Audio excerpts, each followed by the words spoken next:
Hello, welcome to another Craig and Dave Unscripted. So, blimey, this series has been running for like a month and a half now. It's going, it's going really well. Well, you've indulged us so far over the last 6 weeks. We've taken trips down memory lane, told you about our journeys into computing, and thank you for all that. But one thing we were keen to do right from the start was to get a series of guest speakers on to talk about a number of different issues in computer science and related technologies. So today we have our very first guest speaker. I'm just going to bring her on now. Here she is. It's Laura. So Laura Sach works for the NCCE, which is the National Centre for Computing Education, if you've not heard of it, and particularly for Raspberry Pi. So first of all, thank you very much for joining us. It's really appreciative. Our first guest speaker. We've got a series of sort of questions, and we'll just sort of go around that. So I guess the first one, most obviously, for those who don't know, who are you, Laura, and what do you do? Oh, thank you for having me on. It's really exciting. My name's Laura Sach, and I am the sort of A-level content lead for Isaac Computer Science, which, if you haven't heard of it, is a website for A-level computer science students and teachers to be able to learn A-level computer science. So my sort of day job is figuring out what we should do on the site, where make sure that we cover all the different exam boards and all the different content that we need, and make sure it all works properly. Fingers crossed. No, that's brilliant. I mean, it's I think it's fair to say it still amazes me, and I bet it amazes you guys as well, the number of people out there who still don't know what the NCCE is. I mean, I think it's fair to say this is probably the single biggest injection of cash from the government into any subject, certainly into computer science. I think we're talking somewhere in the region of sort of £80 million the government have put into the overall program behind the NCCE, and your particular part, as you said, is it's the resourcing, isn't it? It's the resourcing of the course to a high standard and not just A level. I mean, yes, you're focusing on A level, but they're resourcing everything, aren't they? Right from, is it all the way from Key Stage 1, I believe?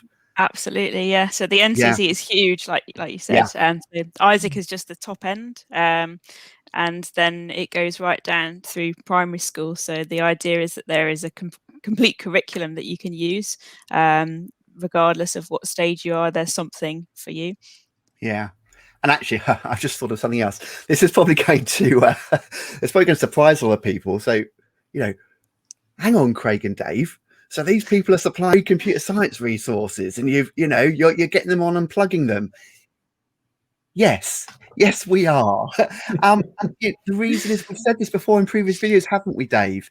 It's not about a huge competitive market. We came into this to provide teachers and students with high quality teaching resources, and the NCCE under this government initiative is no different. And I think there's a perception, I know you've felt this, Laura, there's a perception sometimes the NCCE is this massive corporate organization and they don't have a clue what's going on, but it's filled with teachers.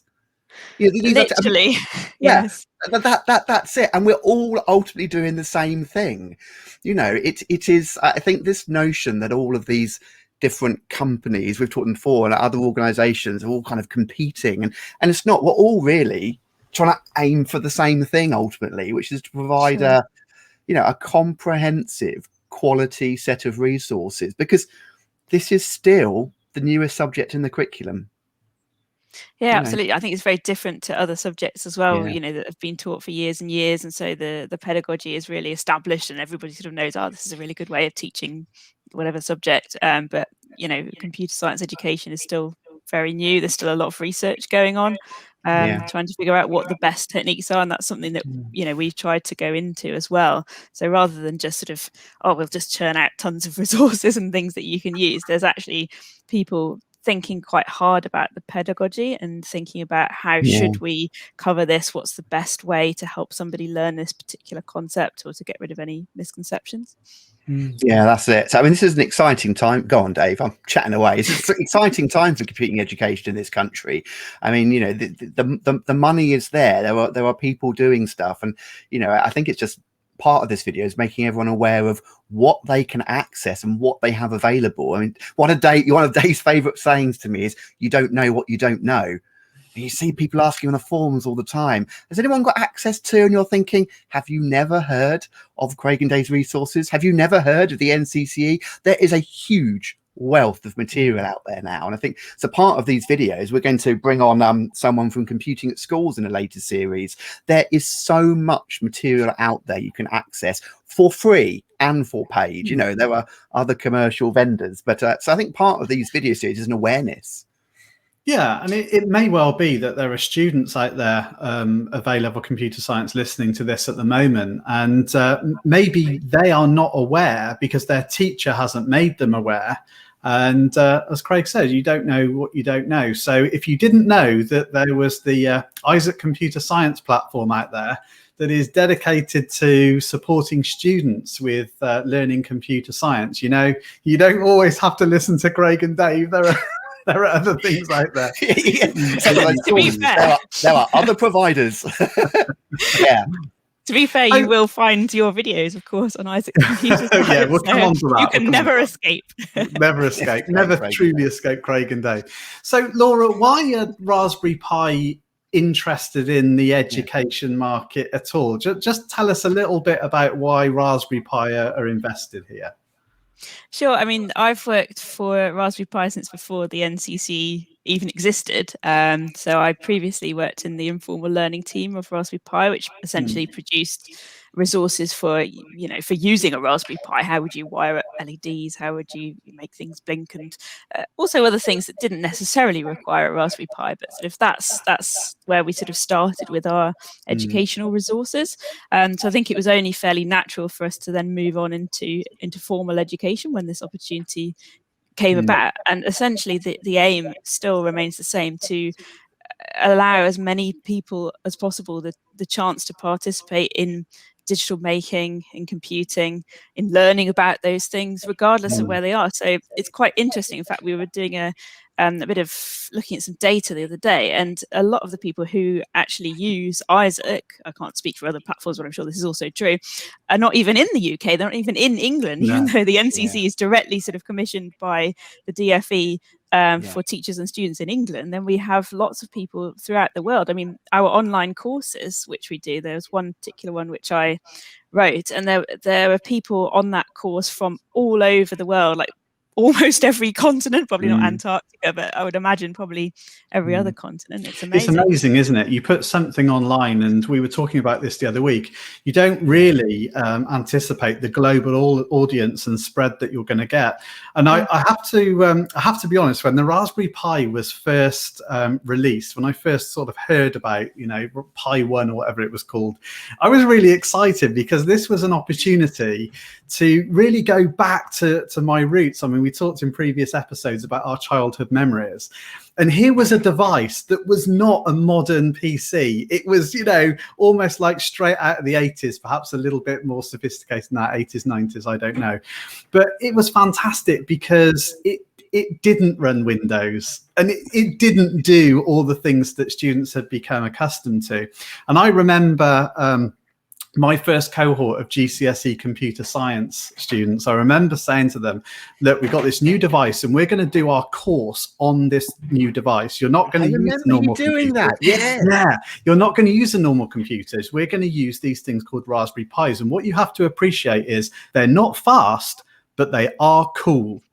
And you're going to experience what it was like for me studying computer science at your age. And I taught the entire course on a Raspberry Pi, which is actually how I got introduced to Python, the programming language, because of course that's why Raspberry Pi is called Raspberry Pi, because of Python. And you know, you had your students, didn't you? They'd have their standard kind of like, you know, PC in the classroom, but when your computing class came in, they would grab their Raspberry Pi, pull out the lead for the monitor and the keyboard and the mouse, plug it into the Raspberry Pi, and then they would do their course on that. And of course, if they screwed up the Raspberry Pi, you got them to flash a new operating system to a flash card and put it in. Just that kind of experience. Yeah, it was amazing. Just seeing a black screen with text going up it as it kind of, booted up and downloaded updates and things like that. Absolutely fantastic. And the only thing that actually stopped me doing that was two things, really, I suppose. One is my colleagues just thought I was crazy. And I was just like, no, this is cool, this is cool. And the students really liked it, actually.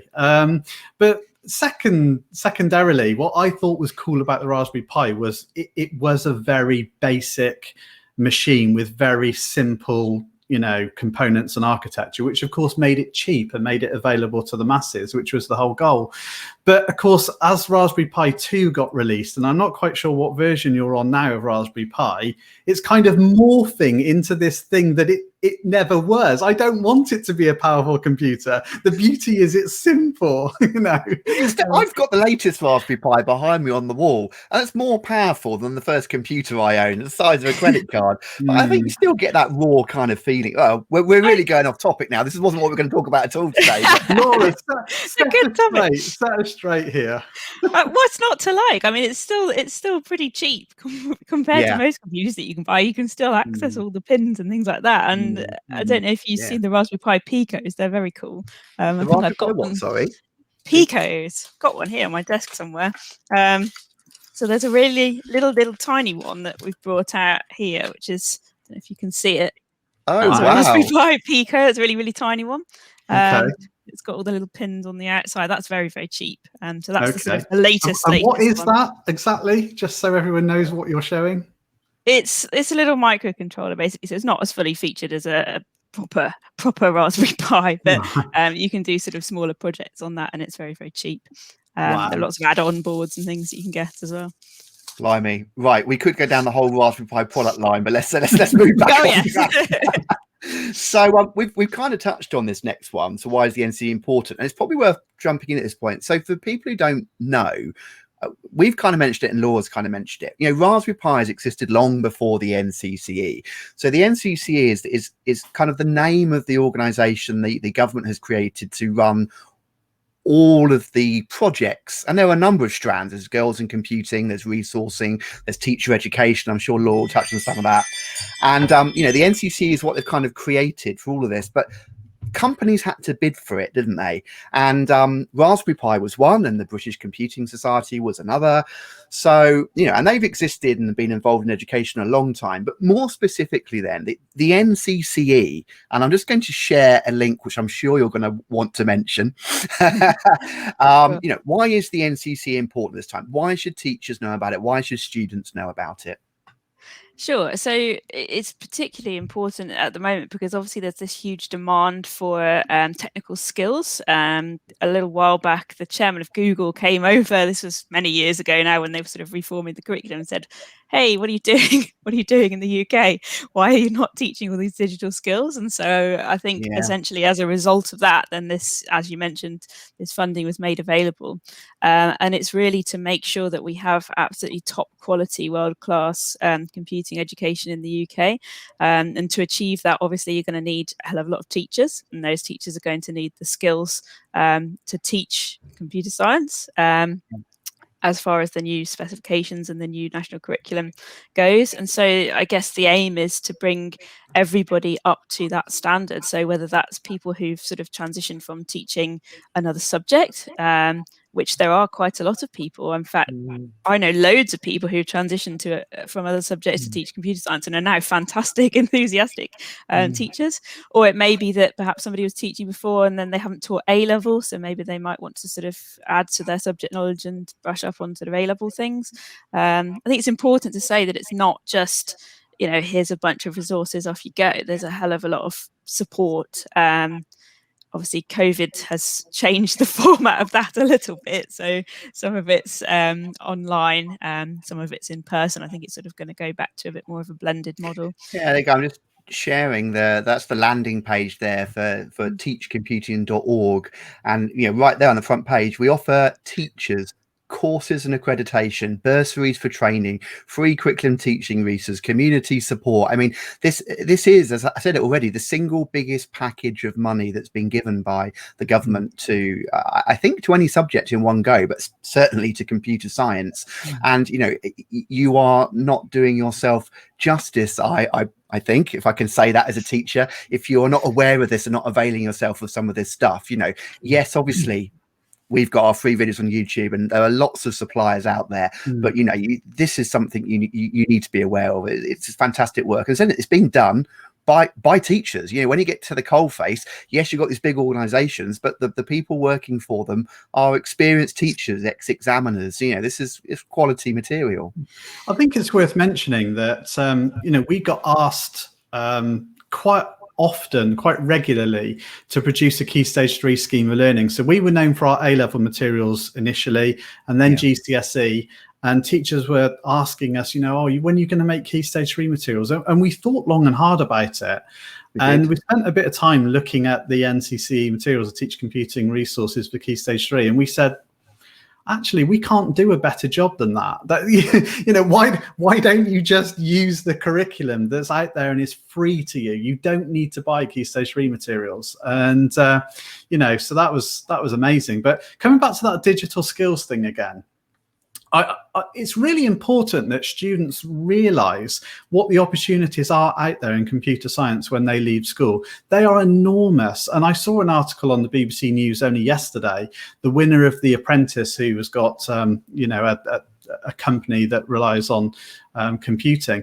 14 vacancies for developers. You just can't fill them. What's holding his business back is the fact that he cannot recruit developers. And honestly, you know, computer science, it's massive.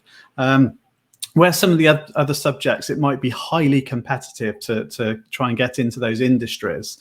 That's not true in computer science. Study computer science and, you know, you are made. Yeah. It's true.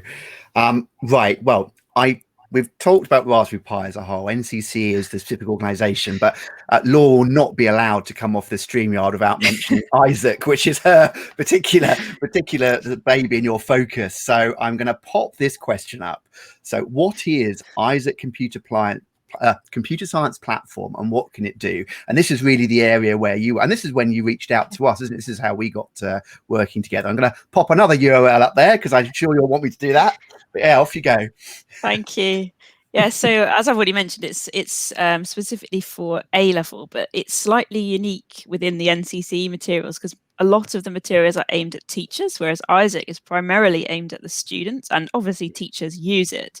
But the idea is that students can use the platform to obviously learn particular material, but then to test themselves. So we have a lot of questions, testing various different misconceptions, testing different parts of the material, that kind of thing, which mark themselves. So you'll instantly know if you have the correct answer to the question.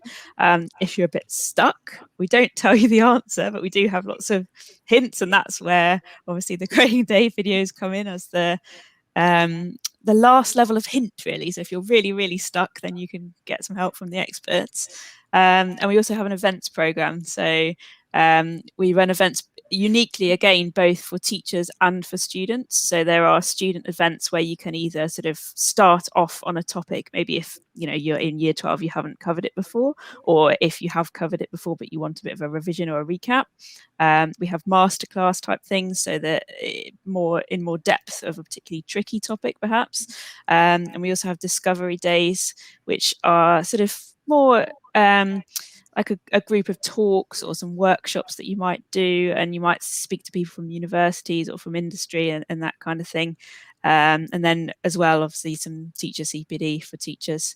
So it's quite a big range of things that we do, but it's all, I mean, the whole team is previously teachers on the content side.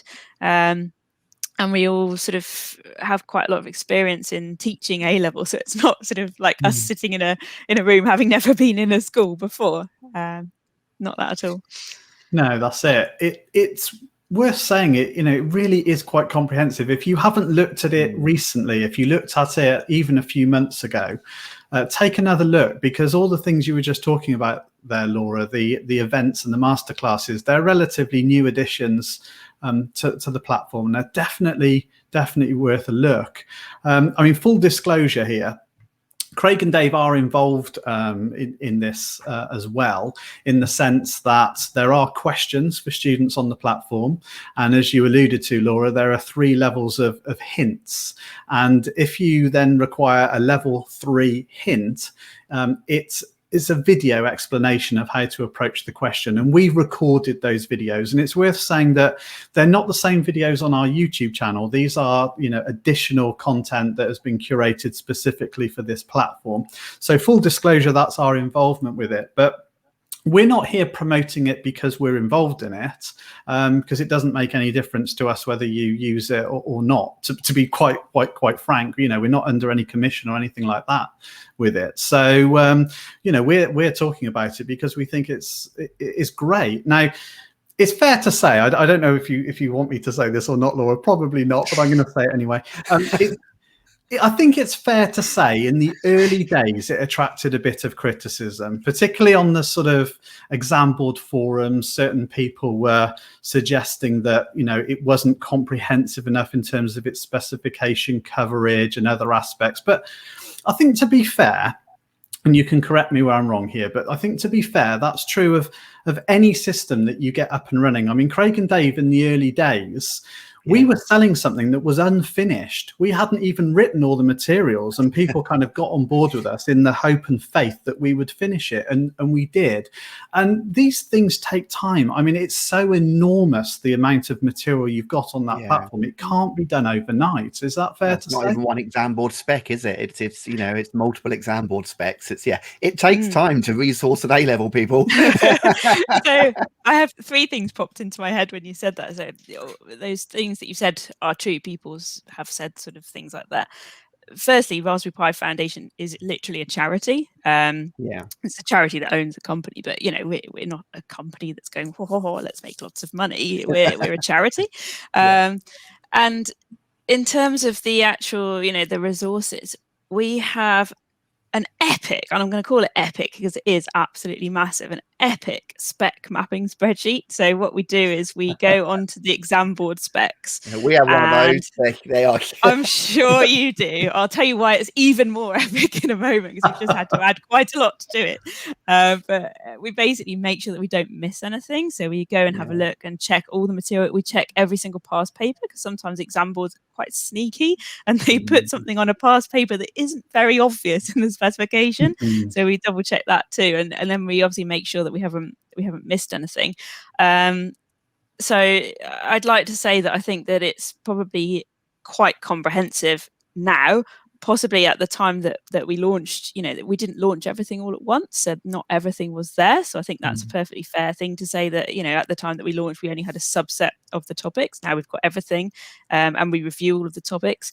But one of the most interesting things that we do, and it's literally my favorite meeting, so if you can have a favorite meeting, I'm quite sad.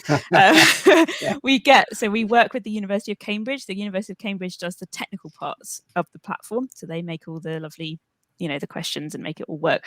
And they send us a spreadsheet every month of all of the incorrect answers that anybody has ever typed into the platform, which you might think, well, why do you care about the incorrect answers? It's the most interesting thing, because you can think, why on earth? Like, we literally have a meeting every month going, why on earth did this person say that for that question? And then if we can work out what reason that there was, like, sometimes it is just a typo, sometimes somebody's literally just mashing the keyboard, but quite often it's like a misconception. And so if we can work out why this person said a particular thing on a particular question, we will go into that question and we will add some specific feedback for that answer. So if anybody else ever types in that answer, we'll say, actually, have you thought of this? And so the platform is continually getting better and better and better every single month, as we find new things that trip people up. And if we find there's a lot of people that have got a misconception, then we'll go and we may edit the material, for example, to make something a bit clearer. So I think it's a constant work in progress. It's never finished. We So haven't finished and gone, that's it. Yeah, I know. Nothing's ever really finished, is it? It's just when do you choose to stop? Would you say that a student that is using perhaps our videos on YouTube to understand the theory content brand new, the first time they've ever seen it, and then they combine that with the Isaac Computer Science platform and all its glory and everything it offers, would you say that that is possibly sufficient for a student who feels they're not doing so well in school to actually learn for themselves and succeed in the subject? Do you think it would be enough for them to do that? We're thinking here of, there are some schools out there that don't offer computer science, but there are students within those schools that want to do the subject, and they can get entered at their centre for the subject, but they can't necessarily get taught the subject at their centre. Do you think it would be sufficient for an external candidate just to use the materials and be successful? That's a very good question. I mean, the whole point is that students are able to sort of do self-paced learning, so they can go and do things themselves. So I guess obviously you'd have to be pretty motivated to go and do that without any external instruction. But I mean, I'd like to say that hopefully the materials are so comprehensive that we would cover everything that you would need to know in a specification, but that's not to say that you could just replace a teacher. I mean, there's obviously huge benefits to having a teacher. So I'm going to say potentially yes, but obviously I think it's probably preferable to have a teacher. Perhaps it was a slightly unfair question, because we do get emails here at Craig and Dave where they're often from students saying, if I watch all your videos, can I get an A star at A level? And it's hard to reply to that, actually, because the answer is yes, but that isn't because of the videos necessarily. It's because of your determination, motivation, what you're going to put into it, what you'll bring into the table. So perhaps that's slightly unfair, but in terms of the coverage of the materials and the depth of materials, it's focused, isn't it, on the specifications? Yes, definitely. And I think that's, we have research, we ask teachers what they think, and, people really like that fact. So hopefully, I mean, it's important to us that we do things that help, the people who we are trying to help, obviously. So the teachers that we're trying to help, and it's important that we get feedback from them, and then what we do is reflected in what we offer. And let's not get away from this. If you're a student, ideally, learning should be free, and this is free. Our YouTube videos are free. Avail yourself of it. Are you struggling in a particular area? You just want a bit more depth. You want to, spend some of your time learning a bit more. It's free. I mean, they literally just pop along to that URL, don't they? And it's as simple as that. And the process is quite straightforward, and that will get you started. You can sign up and see what we've been talking about. Well, we've been going for almost half an hour, so I'm going to move on to our last question. But this has been really great, Laura. We kind of veered off a couple of times. That's all right. So really, we've talked a lot about the NCCE in particular and stuff, but more generally, I mean, what is the future kind of the Raspberry Pi's foundation in education, and what is happening next with the Isaac platform, if indeed anything beyond the A level? Is there anything else you want to tell us? You want to get out there to our listeners? Oh, definitely. So the biggest thing that we're currently working on at the moment, and this is why our spreadsheet is so epic, is because we're expanding the Isaac platform to GCSE as well. So we're going to cover, I believe, 5 boards, 5 English boards at GCSE. So it's going to be quite a big effort, and there's a lot of planning. That is an epic spreadsheet. It's very epic. It's taken a hell of a lot of time to make sure that we've got that right. So there's a lot of head scratching and planning and bits and bobs going on in the background. So that's launching next January. It will launch, I think, again like the Isaac A level did, with a subset of topics. In terms of the rest of Raspberry Pi, I mean, I'm particularly proud of the fact that during COVID and during lockdown, we've had a project called Pi Drop, which is where we've partnered with some other companies who've sort of donated funding to be able to get the new Raspberry Pi computers into places where students couldn't necessarily access the curriculum because they had no computer at home, or they had to share it with a sibling or a parent or something like that. So I think that's a really cool thing that we've been involved in, in widening participation. So I'm quite proud to work somewhere that, that does things like that, alongside obviously the work that I do on a daily basis. So yeah, very exciting things. Fantastic. So yeah, I think the outcome of that really is, if you haven't heard of the NCCE, or specifically the work that Raspberry Pi are doing on the Isaac platform, go check it out. Yeah, there is stuff there for teachers, there is stuff there for students. It is all funded by the Department for Education. It is all freely available. So, it may seem odd that as a commercial supplier we are plugging free competition, but as we said, ultimately we're all here to do the same thing. And when they approached us to see if we'd like to help, we were glad to do so. So avail yourself of what's out there. We think it's a great subject. It just amazes Dave and I on a day-to-day basis, the amount of stuff that's out there that people just don't know about. So I think in essence that's what this video was for. But yeah, if there's nothing else, we'll wrap it up there. Any closing comments from you, Dave? No, just to say thank you very much, Laura, and to Raspberry Pi and the NCCE more widely for talking to us. And hopefully we can have you back sometime in the future, Laura, and we can do some launch on the GCSE materials and other exciting things that you've got in the pipeline. So thank you very much. Thanks for having me. Everyone. Thank you very much. Bye-bye.